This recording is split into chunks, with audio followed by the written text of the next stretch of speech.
துப்பாக்கி முனையில் மணல் வண்டி சிறைப்பிடிப்பு.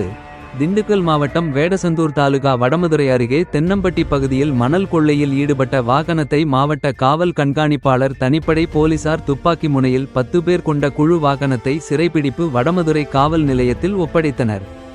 தென்னம்பட்டி கிராமத்தில் உள்ள மந்தைகுளம் உப்புகுளம் மற்றும் தென்னம்பட்டி சுற்றியுள்ள பகுதியில் உள்ள ஓடைக்குளம் குட்டை புறம்போக்கு நிலங்களில் தொடர்ந்து கிராவல் மண் கொள்ளையில் ஈடுபட்டு வருவதாக திண்டுக்கல் மாவட்ட உயர் அலுவலர்களுக்கு தொடர்ந்து புகார் வந்த வண்ணமாக இருந்தது. அதன் அடிப்படையில் அலுவலர்கள் ஆய்வில் ஈடுபட்டனர். அப்பொழுது தென்னம்பட்டிக்கு ஆய்வுக்காக வந்த பொழுது கிராவல் மண் ஏற்றி கொண்டு வந்த லாரியை துப்பாக்கி முனையில் மடக்கி சோதனை செய்தனர். அப்போது அனுமதி சீட்டு இல்லாமல் மண் திருட்டில் ஈடுபட்டது தெரியவந்தது. உடனடியாக வாகனத்தை பறிமுதல் செய்து வடமதுரை காவல்துறையிடம் ஒப்படைத்தனர். வடமதுரை காவல்துறையினர் வழக்கு பதிவு செய்து விசாரித்து வருகின்றனர்.